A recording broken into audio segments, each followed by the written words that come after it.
Luar biasa. Luar biasa. Saya buka dengan sedikit pantun ya, biar lebih seru, oke? Bantu cakep ya. Naik perahu mencari ikan. Ternyata dapatnya sendal. Kalau ilmu terus dikembangkan, kamu nelayan pasti makin handal. Boleh tepuk tangannya? Oke, tak kenal maka ayo kenalan. Dimulai dari saya dulu ya. Boleh dibuka handphonenya. Kita agak-agak ala-ala sekarang MTV ya. Ketik Indah Effendi KKP di Google. Kita cek, saya terkenal apa enggak. Oke. Udah ada? Nah, mudah-mudahan yang keluarnya ini ya, yang aneh-aneh ya. Nah, oh iya, emang general AI biasanya kayak gitu. Nah, di sini Indah Effendi itu ternyata seorang widyawati suara di Kementerian Kelautan dan Perikanan yang bertugasnya di Balai Pendidikan dan Pelatihan Aparatur Sukamandi. Nah, jadi kalau itulah saya merupakan alumni dari Perikanan Unpad dan Manajemen Bisnis IPB. Nah, gak enak nih ya, cuma saya aja yang berkenalan. Kita akan saling kenalan, biar saling mengenal. Gimana sih? Kita akan membuat my avatar. Karena kan pasti punya favorit general AI loh. Boleh dibuka?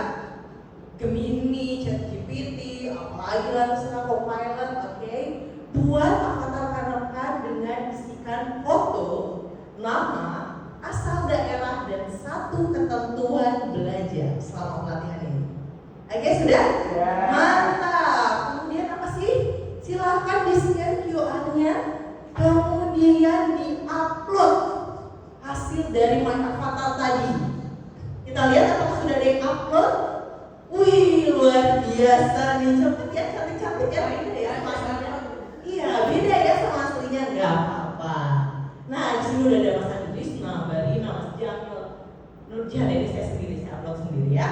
Oke, selanjutnya kita akan kenalan, tapi jangan sedih. Kenalannya adalah memperkenalkan rekan. Boleh nih dari yang sebelah sini memperkenalkan rekan yang sebelah sini. Oke, boleh berdiri.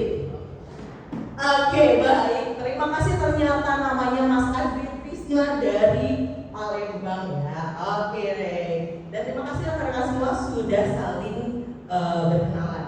Nah, rekan-rekan di sini sudah menulis satu komitmen belajar.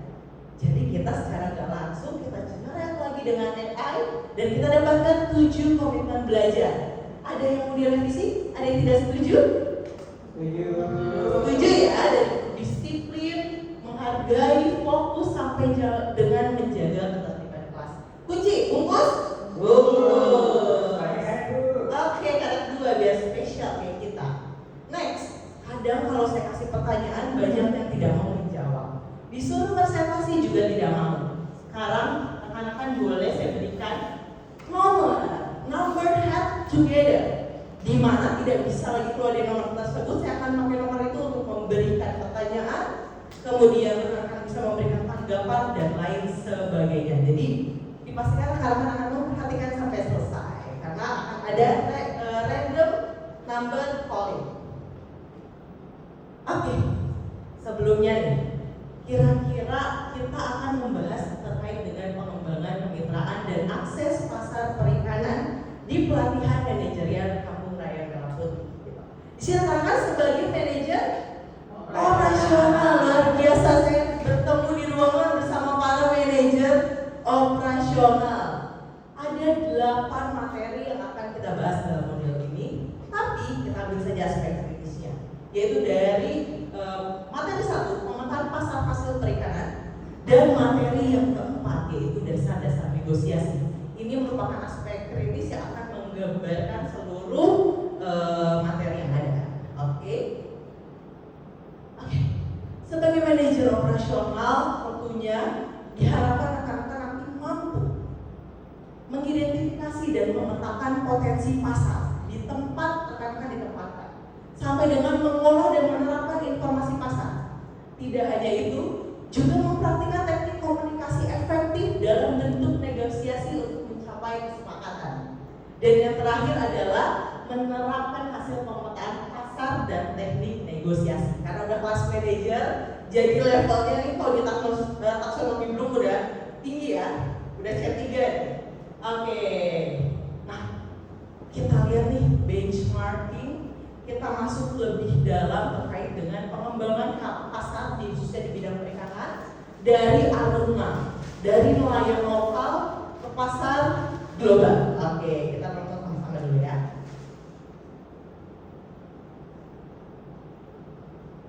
Oke, boleh nih kita mulai. Number calling.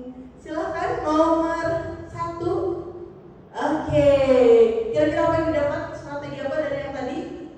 Oke, luar biasa sekali ya. Strategi pengembangan pasar perikanan sampai dengan ke wilayah global, wilayah negara tetangga.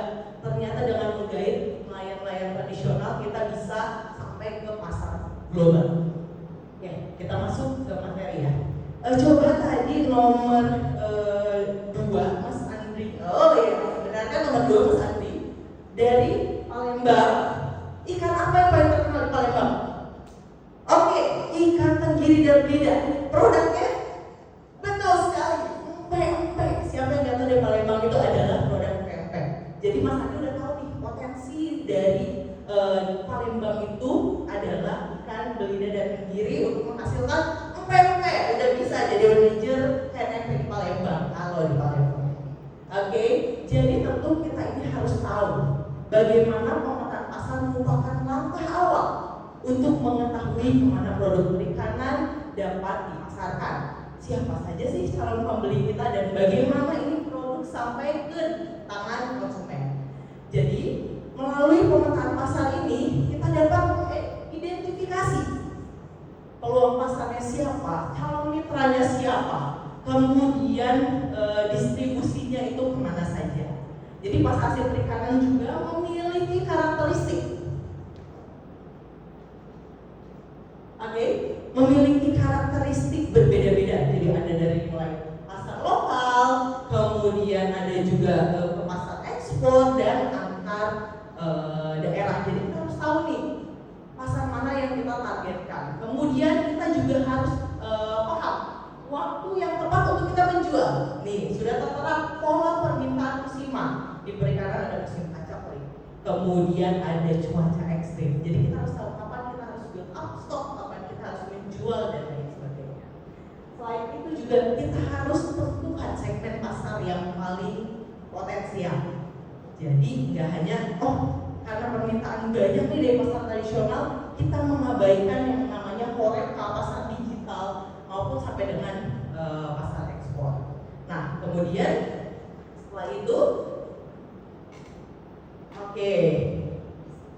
kemudian setelah kita tentukan, hal yang penting lainnya itu adalah negosiasi. Kita sudah tahu jenis ikan yang paling potensial di wilayah kita apa, pasar kita siapa, kapan menjualnya, gak ada negosiasi, gak ada kerjasama, sama aja bohong, ditimbun gitu ya. Jadi penimbunan ikan kayak gitu.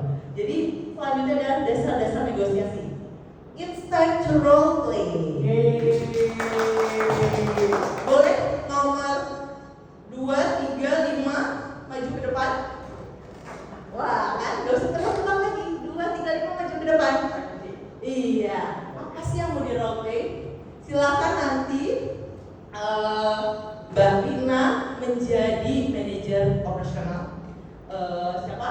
Mbak Tika menjadi mitra yang baik. Kan kebaik.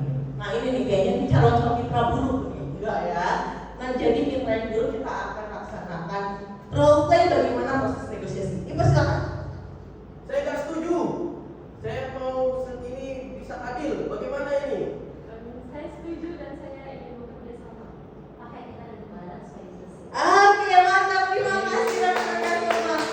Kebayang ya, dimana kita sebagai manajer operasional ketemu dengan calon mitra, ada yang sesuai dengan ekspektasi, ada yang tidak sesuai dengan ekspektasi. Jadi kita harus tahu bagaimana nih strategi, data apa aja yang dibutuhkan untuk kita mendapatkan keywordnya dari negosiasi tersebut untuk mencapai kerjasama khususnya yang berkelanjutan. Oke, kita next. Jadi dalam negosiasi ini kita perlu memahami tujuan dan prinsip dari negosiasi tersebut. Menyampaikan data. Kita penting nih pegang data pasar, data kapasitas yang kita miliki, data biaya, data permintaan itu kita harus punya.